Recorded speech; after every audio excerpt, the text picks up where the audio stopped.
Today. Happy Monday. I hope you all had an amazing weekend and that today is even more amazing. So I'm back. Mornings with the Mystic and the Tao of Pooh.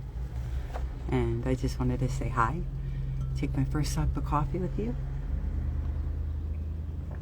And then let's get this party started. The Tao of Pooh. We were up to the chapter entitled The Busy Backson. Robert hurried on by the edge of the 100-acre wood, feeling more important every minute, and soon he came to the tree where Christopher Robin lived. He knocked at the door, and he called out once or twice, and then he walked back a little way and put his paw up to keep the sun out, and called to the top of the tree, and then he turned all around and shouted, "Hello!" And I say, "It's Rabbit," but nothing happened. Then he stopped and listened, and everything stopped and listened with him. And the forest was very lone and still and peaceful in the sunshine, until suddenly 100 miles above him, a lark began to sing. "Bother," said Rabbit. "He's gone out." He went back to the green front door just to make sure, and he was turning away, feeling that his morning had got all spoiled, when he saw a piece of paper on the ground, and there was a pin in it as if it had fallen off the door. "Ha," said Rabbit, feeling quite happy again. "Another notice." This is what it said. "Gone out, Backson, Busy Backson, C.R." Rabbit didn't know what a backson was, in spite of the fact that he was one, so he went to ask Owl. Owl didn't know either, but we think we know, and we think a lot of other people do too. Wang Zi described one quite accurately. There was a man who disliked seeing his footprints and his shadow.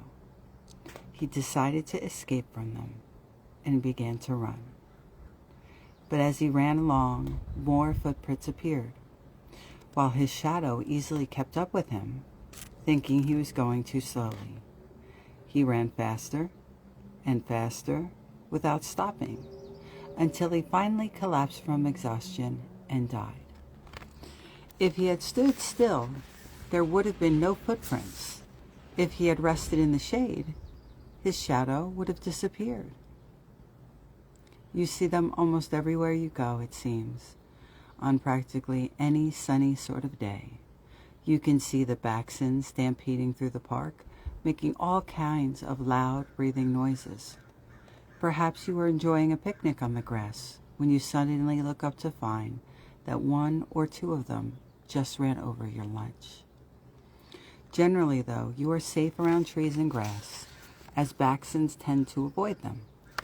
They prefer instead to struggle along on asphalt and concrete, in imitation of the short-lived transportation machines for which those hard surfaces were designed, inhaling poisonous exhaust fumes from the vehicles that swerve to avoid hitting them.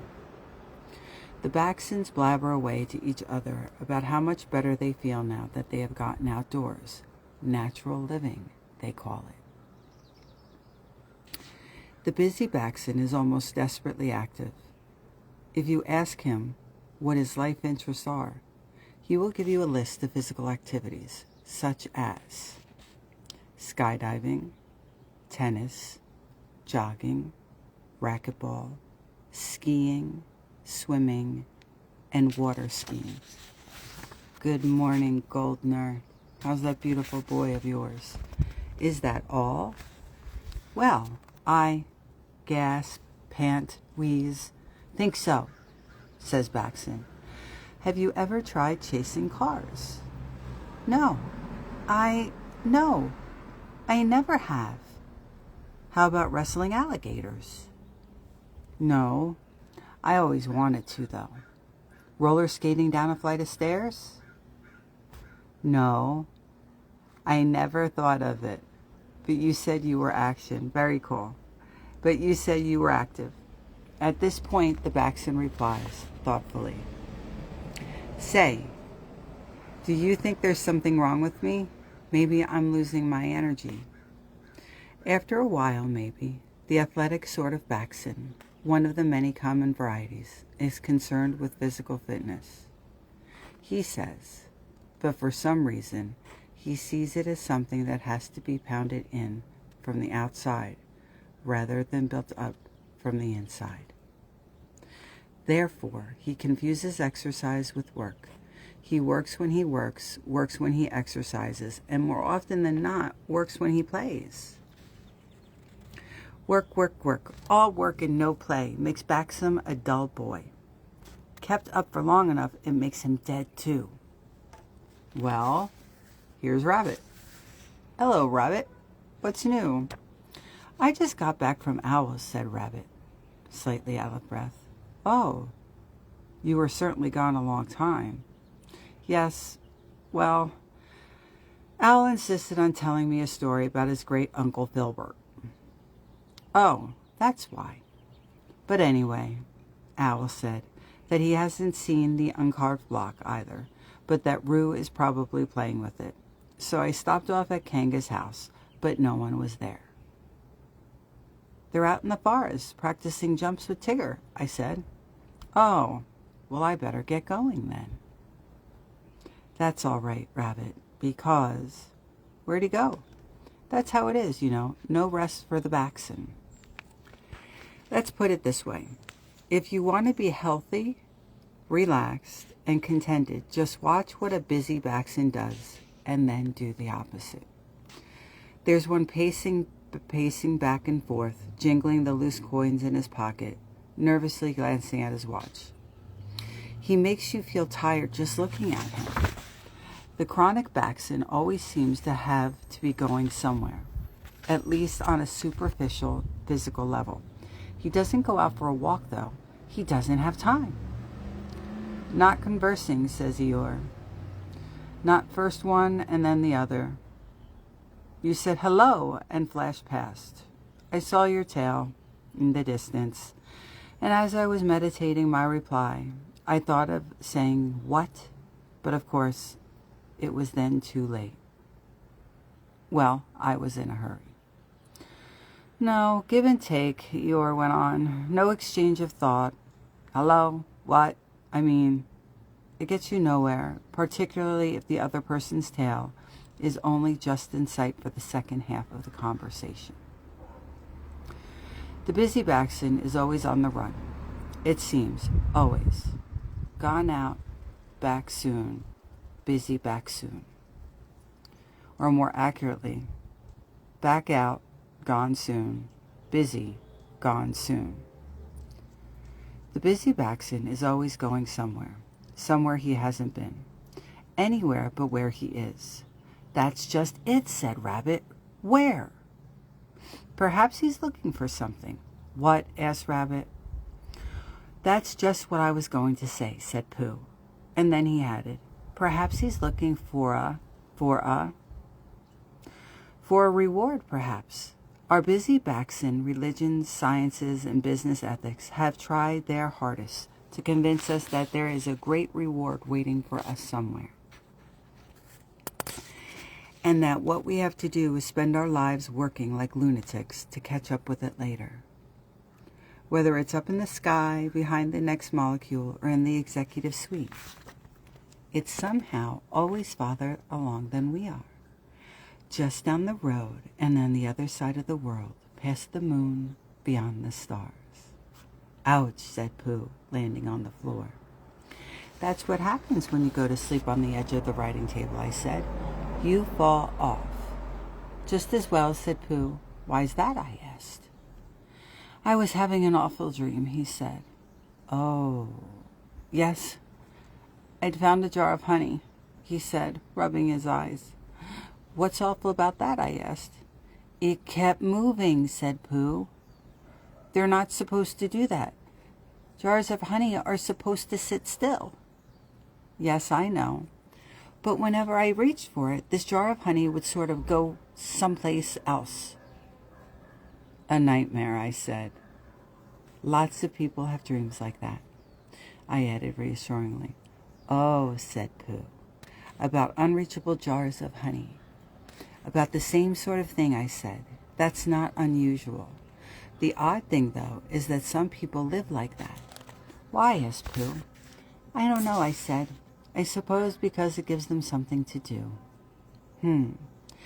It doesn't sound like much fun to me, said Pooh. No, it doesn't. A way of life that kept saying, around the corner, above the next step, works against the natural order of things and makes it so difficult to be happy and good that only few get to where they would naturally have been in the first place. Happy and good. And the rest give up and fall by the side of the road, cursing the wild.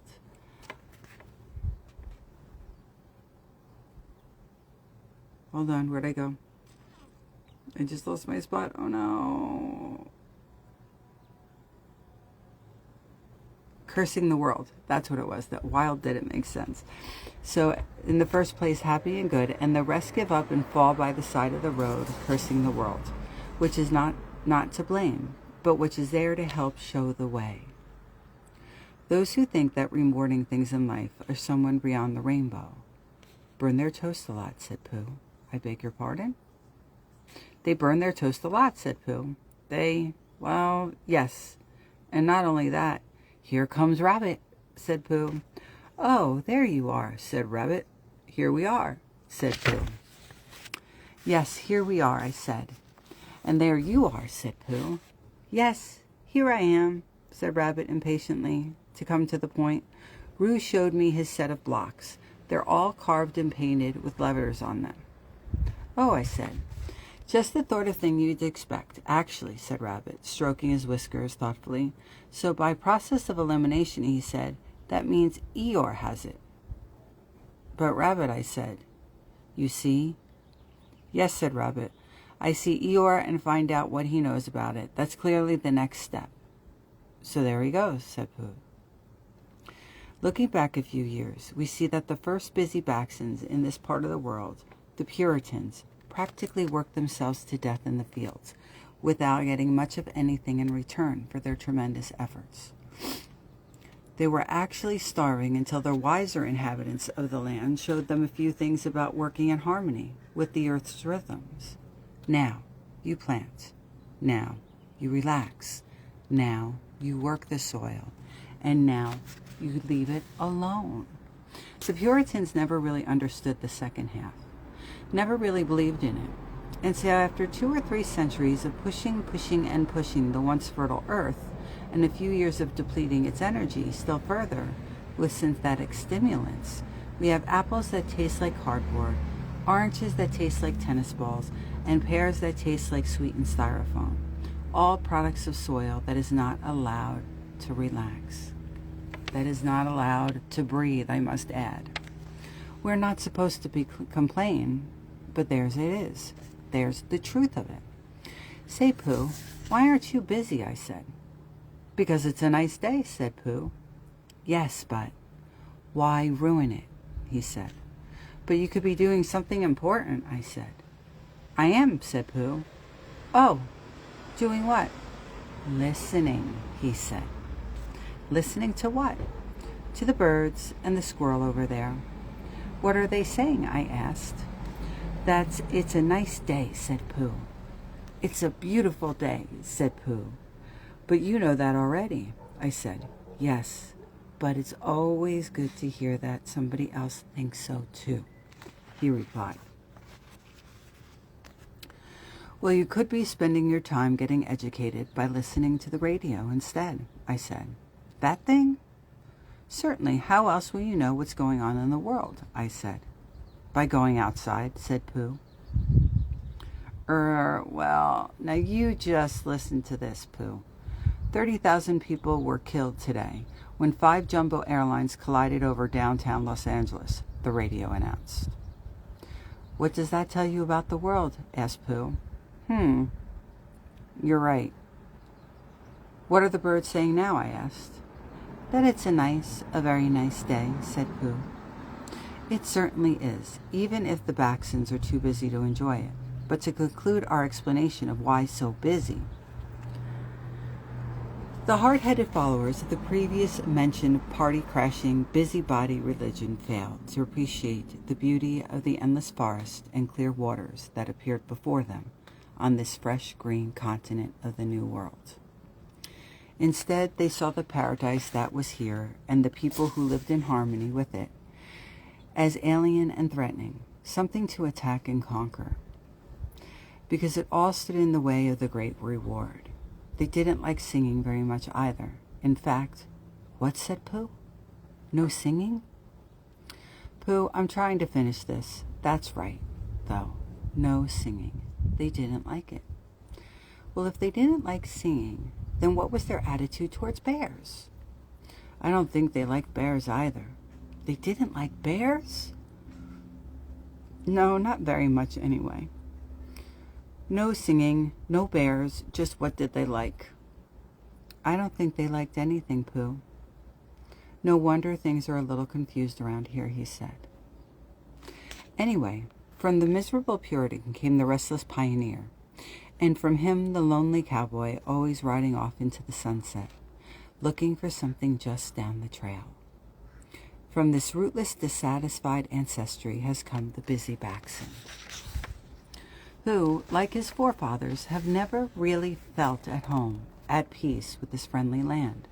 Rigid, combative, fanatic that he is, the tight-fisted Backson is just too hard on himself, too hard on others, and too hard on the world that heroically attempts to carry on in spite of what he's doing to it. It's not surprising, therefore, the Backson thinks of progress in terms of fighting and overcoming.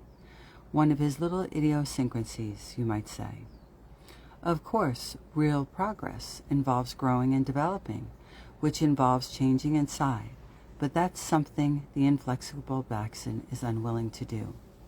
The urge to grow and develop, present in all forms of life, becomes perverted in the Busy Backson's mind into a constant struggle to change everything.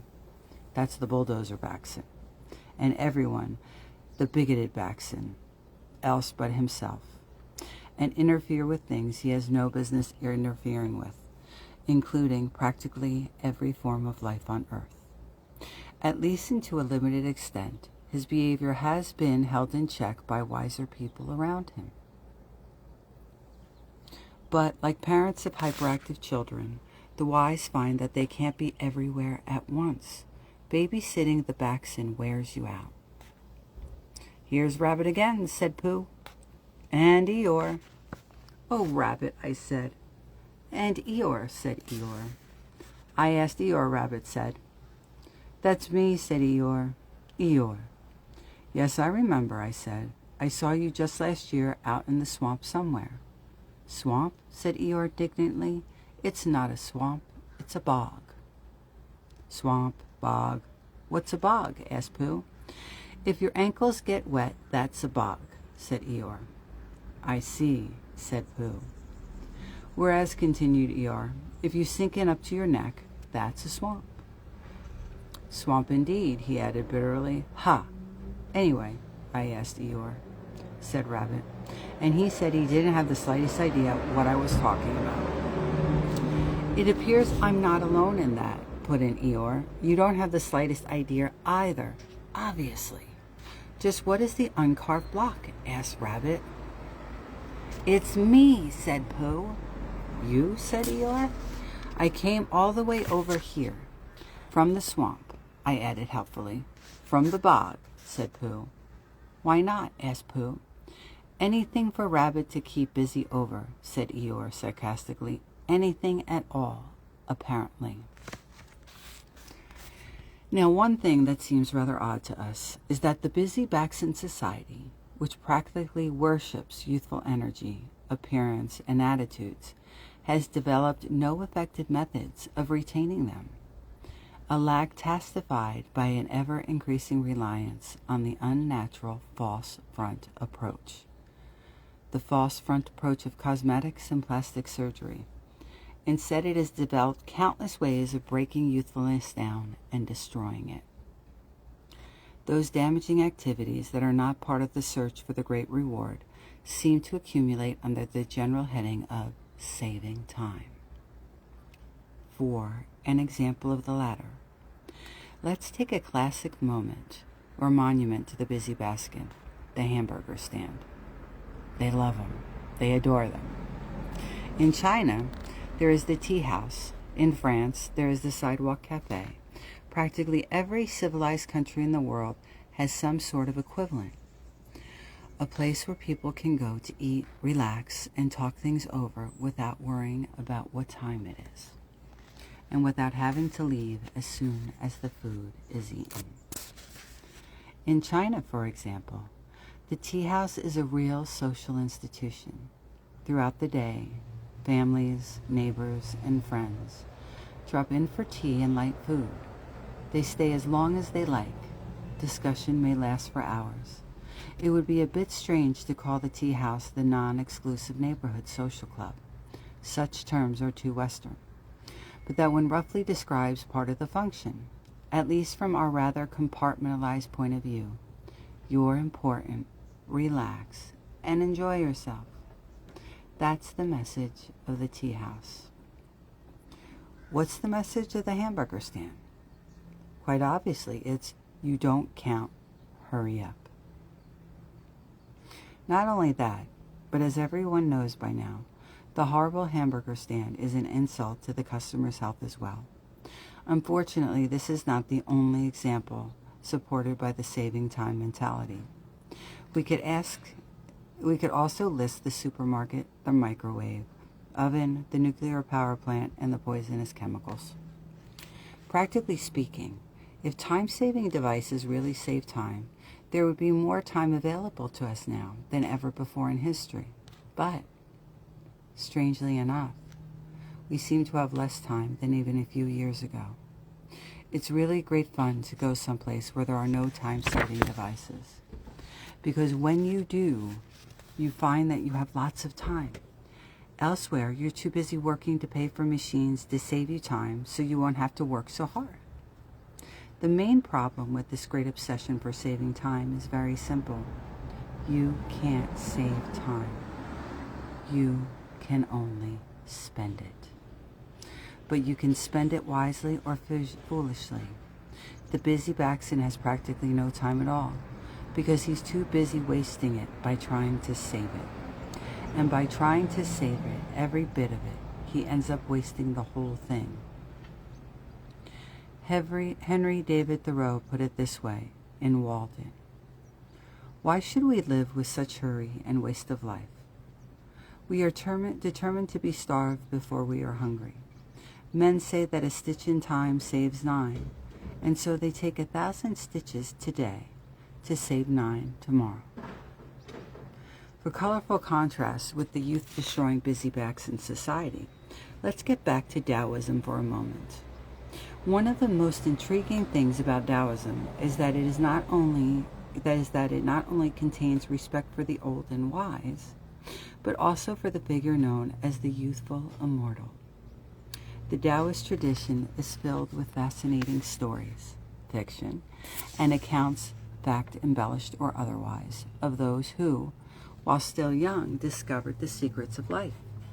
However, the discoveries were made.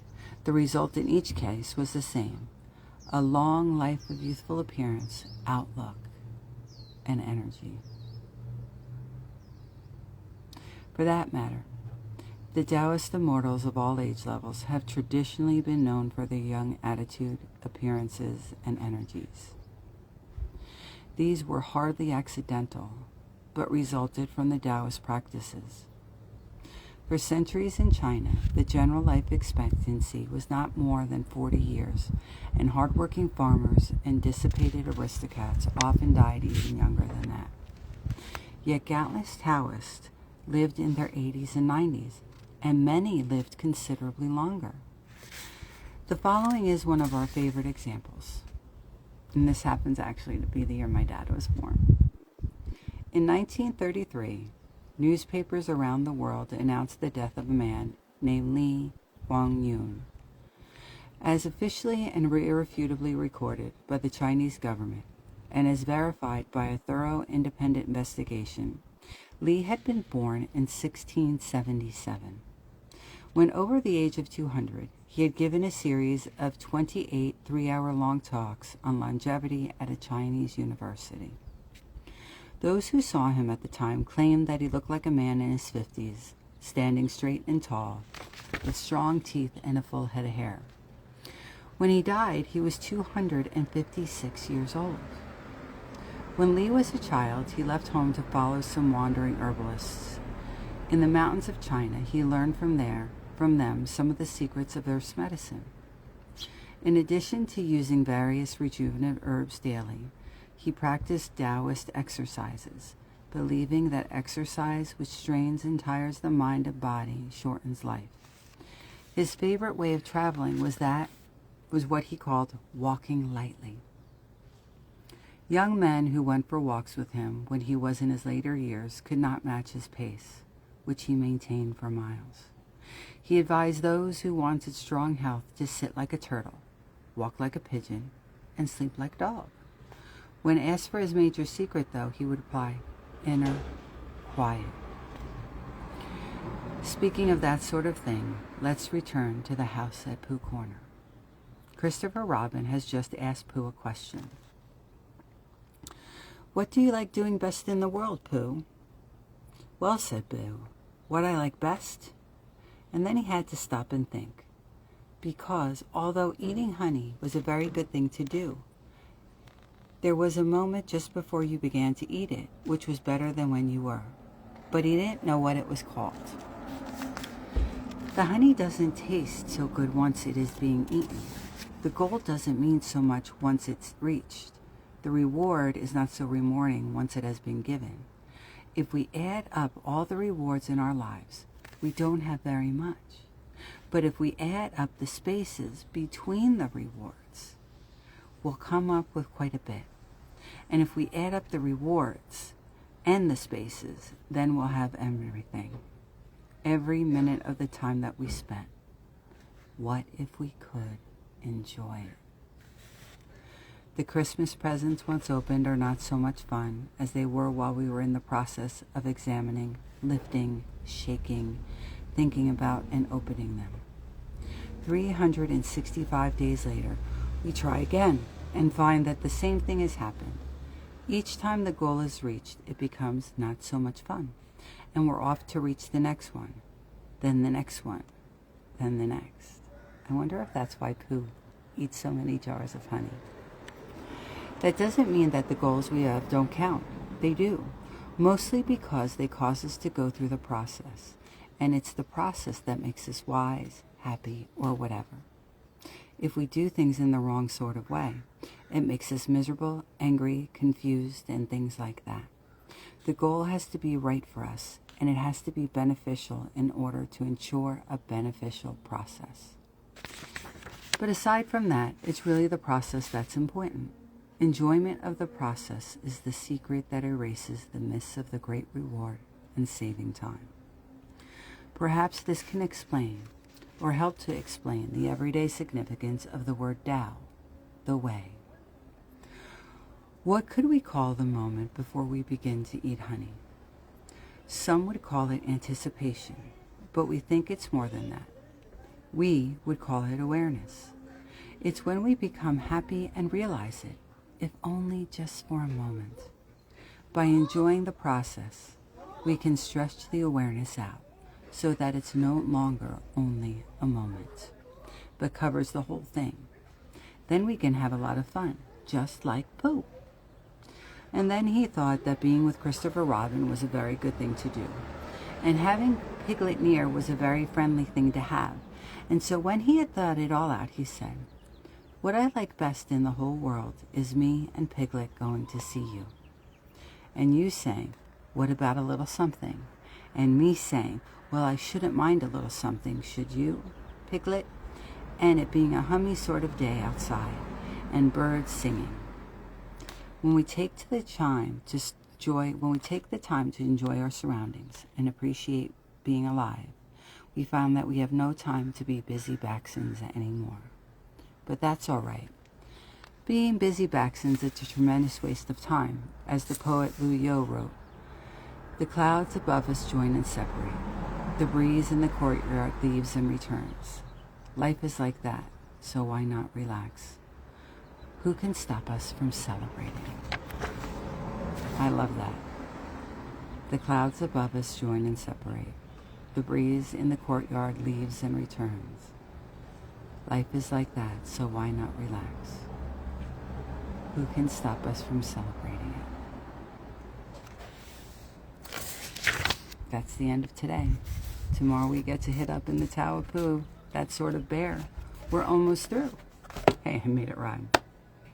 I love you guys fierce. I got a jet. And I love that we had this gentle reminder to take the time to enjoy life. To when we're outside, to look and pause, especially where I live, because I live in Southern California, a block and a half from the beach.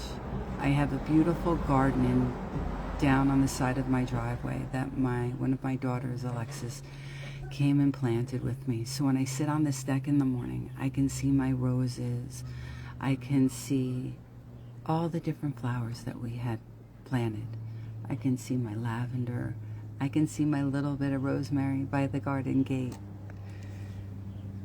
And it's just to look at the people who walk down the street and the children going to school, which is what you heard just a few minutes ago, because I'm up pretty early on the deck spending the morning with you. And to take the time to remember I'm a block and a half from a beautiful ocean. And my ocean, my beach, San Clemente Beach, is a bigger beach. It's not a tiny beach. So there's a stretch of sand that extends out and miles to either side. I get to look at the beach on one side and turn to my left and you'll see cliffs. And then mountains in the distance. So when you drive on the freeway right now, if you're going towards a mountain, quite a few of those mountains still have snow on the top. Take the time to enjoy your day, to smell the flowers, to breathe, to talk to a neighbor and see how they're doing. And don't forget to love a lot. Love and hug and kiss your significant other as much as you can. Squinch your babies. Life is about living in the now, because the future isn't guaranteed. Don't miss out on the beautiful gift you were ever given. That gift is your life. Okay, gotta go. Have an amazing day, and I will talk with you guys soon.